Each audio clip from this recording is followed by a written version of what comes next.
Wednesday, everybody. This is Your Money Story, and I'm your host, Renita Young. And today we're talking about a good topic, folks. Listen, it is cuffing season. We're already in the middle of it. People have already started to pair off. But for those who are not yet in a relationship, and maybe those who already are, I'm going to bring on a guest, Keishorne Scott, who's a relationship expert, who's going to talk about preparing yourself financially before you get into a relationship. And hold on, folks who are in a relationship, there's still some knowledge here for you to gain. So hang on for a moment. Let me grab Keishorne.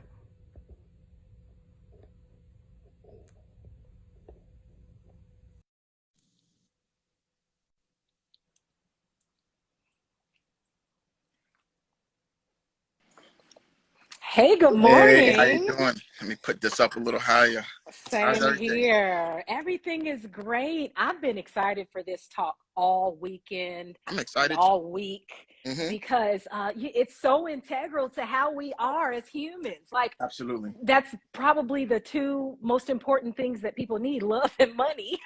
Both. Right.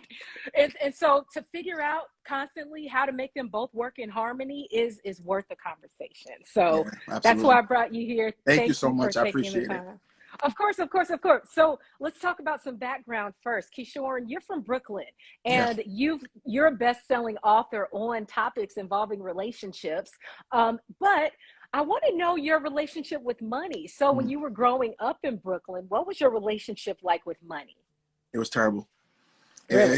It wasn't To put good. it plainly, it was To put terrible, it huh? to put it plainly, it was the lack of information and financial literacy growing up in school, and even with my parents. It wasn't there. So you get a little bit of money, you spend it off on materialistic things, and you really don't invest in it, or you don't learn about investments. You don't learn about credit scores. You don't learn about these things. So my mindset was very depreciated because of my surroundings as well, because I didn't know, my friends didn't know, my siblings didn't teach me this, so we didn't really know anything. So overall, I had poor money management skills. I remember days when I used to open up credit cards and spend it like it was crazy, and Mm-hmm. then worry about paying it later, until you get older and you understand the detriment that you're doing, to your future, your life, and the things that you want to buy, and the life Mm-hmm. that you want to build, which we're going to get into with Mm-hmm. relationships, and how it affects. Absolutely, which are a big part of building the lives that you want to build. And so, Yeah. like, take me to that moment though, when you notice that, hey, the way that I'm looking at money, this is not going to work with the kind of life that I want to live. And so, what made the pivot for you happen? I think is when me and my girlfriend back then, wife now, we started having a conversation on lifestyle and where we wanted to go. That's Mm, homes, that's a baby, that's a car, that's anything else that deserves credit.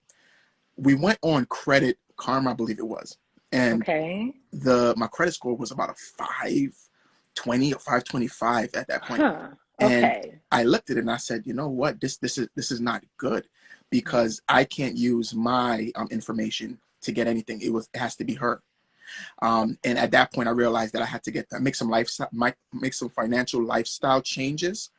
Start paying off some debt, start lowering mm-hmm. my expenses on certain things, and really become more financially literate and smarter. Because I really believe, as when a man change, not a man or woman, when we change and we want this marriage, everything has to be aligned, which means your physical, your emotional, your mental, your spiritual, and also your financial has to be aligned in order for Mm-hmm. you to get the life that you deserve. Absolutely. You talk about this a lot in your posts. And so I was going to ask you, like, for the person who doesn't understand, who hasn't put it together, pursuing financial wholeness before I get into a relationship, like, what's like your 15-second case for why it's important? You kind of said it there, but I want you to say it again for the folks in the Mhm. back. Oh, pretty much for like your lifestyle, for your future, for your children, for generational wealth, Mm-hmm. for your generation. I do this for my daughter, and when I look at the choices that I make today, I'm not making it for the moment. I'm making it for the future.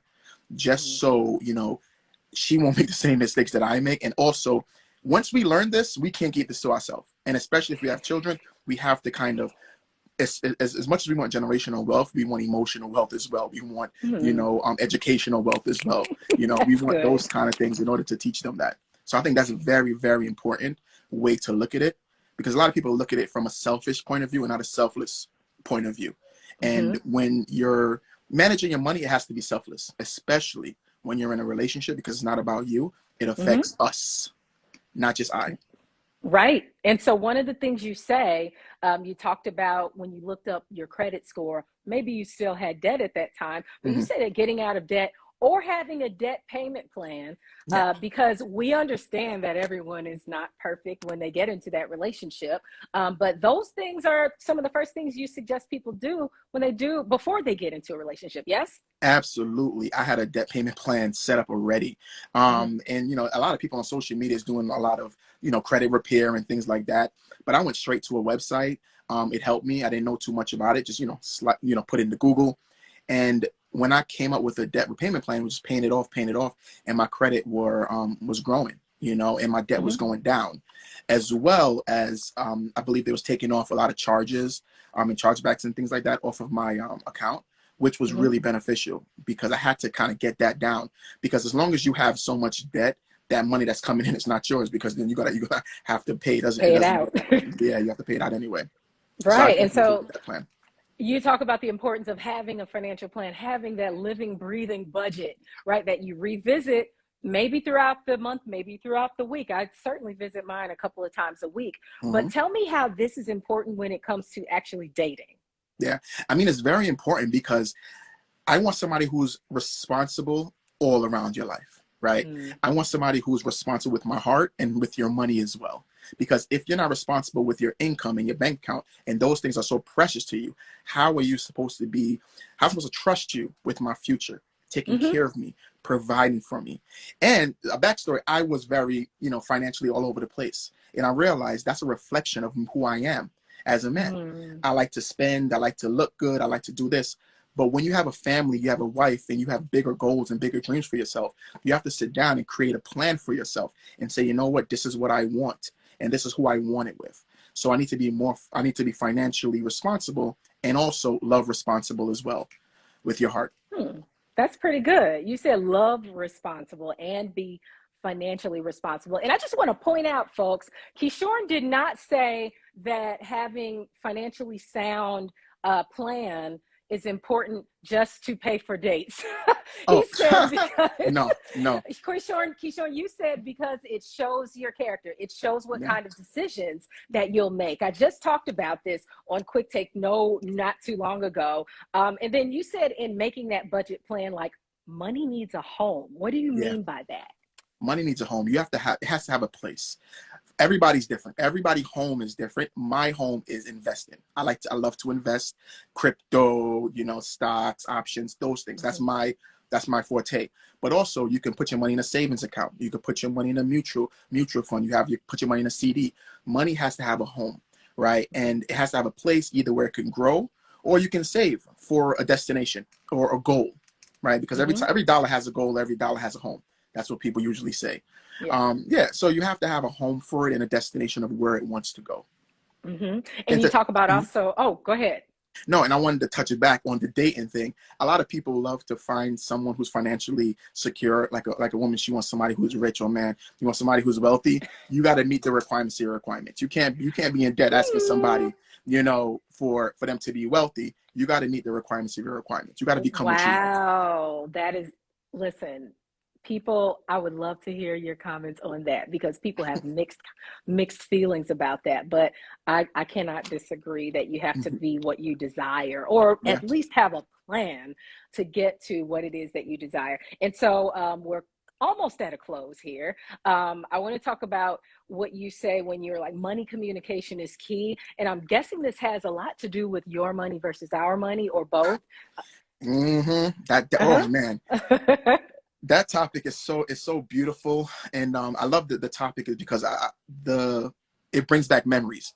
Like this Hmm. is my money, and I find times in my life being completely transparent and vulnerable is that I remember in the beginning I told my wife, "Well, this is my money, I can spend it. I love buying sneakers. I'm always on StockX buying sneakers." And at one point I told her, we had an argument, and I said, "Well, this is my money. I can spend it however I feel like." And Ooh. at that moment, you already know how it happened, so we don't have to get into that. But once I said that, and then I spoke to my therapist and I spoke to my coach about it, and I was wrong, completely wrong. Went and apologized, and this is our money, and if it's our money, that means this is our future. because this is our Okay. child and this is our lifestyle and this is our life, you know, and we want to build this together as a team. So I can't be selfish and say this is my money, because we have to communicate about where's money, how money coming in and where's money going out. If Mm-hmm. we both don't know where money is going and where it's coming in, that leaves room for too much problems and issues Mm. in our financial plan for the future. We have to have like money needs a home, but also, you know, money needs to be spoken about and communicated. So we have to know. Yeah. Absolutely. And so before we head off, you're also a heartbreak coach. And I discovered a lot of your content years ago that was very, very useful. And so you have a book coming out on the 11th called Broken Bits and Pieces. What can people expect from it? Yeah, I mean, Bits and Pieces is a quote book, right? We live in a social media world where everything is really quick and fast, bite size. So Bits and Pieces is kind of like, you know, you get bits and pieces of hope, optimism, encouragement, advice, and love, so you can help you get out of a breakup, get out of a heartbreak, get out of a divorce, so you can fight through that. And it's just for your heart. That's it. It's just little pieces of advice for you to take onto the train, the bus, your commute to work, just so you won't cry at work, so you won't break down, you know, on that car ride, because I know how tough it is, because I've been through that about 10 years ago, and I'm Mm-hmm. out of it now. So I know how hard it is to get on that bus, get on that train, but inside you wish you were home sleeping. You wish the lights Mm. were off and you were just in a corner by yourself, but you have to pay the bills, so you have to get to work. So this is just bits and pieces of optimism, so you can take with you and you can read and you can encourage yourself, so you can become the best version of yourself for that day. Absolutely, which is good all around. And forgive me, bits and pieces. And in it, it says 50 quotes for surviving a soul-crushing Russian breakup with breakup or divorce. Okay, well, I see a few questions that came through while we were Mhm. talking. I'm just going to scroll up and grab one of them Yeah. because, well, a lot of people might have just had okay, so this is a good question because I don't know that it's a specific number attached to it. Mhm. One gentleman asks, how much should I have before I enter a romantic relationship? Is it really a question of how much I should have? No, no. Okay, okay. I think it's not how much you should have, but probably how much you should save, right? Hmm. Because I say that you have to have a plan, right? You say how much you should have. You might have a low income job. You might not be where you are right now. You might feel as if I need this amount of money in order for me to date, when you might be missing your blessing, because, you know, she wants to be with you, but you say, Hmm. you know what, wait a little bit. Let me hit 10,000 first. Let me hit 25,000 first. But these are things Then I that you can can date do. you. Yeah. But these are things that you can do while in a relationship as well. And as Hmm. much as you are planning financially, your partner has to meet you there as well. So they have to Hmm. know that, hey, you don't have it all together right now, but our goal is for us to get to this level. And that's what you plan together. So right now, don't Hmm. think about a number. Just keep being more financially literate, and working on your financial goals and your financial plans and what's best for you. And it sounds like communicating is also a part of that. Hmm. And of course, that is planning on paying for dates and planning on maybe thinking creatively about dates. I saw a lot of dates in the park this Hmm. past summer and last Yeah, summer. So, okay, well, Keishorne, thank you so much for talking with me. I got to bring you on another time to talk about planning financially in marriage. absolutely. But I really, really appreciate this time. And everyone, if you want to find out more about Keishorne, and if you want to find out more about Bits and Pieces, which will be available at Barnes and Noble and on Amazon.com on November 11th, right? Then hop on over to Keishorne's page where he has links to everything everywhere. Thank you so much. I really appreciate it. Thank you, Keishorne. Have a good one. You too. Bye. Bye bye.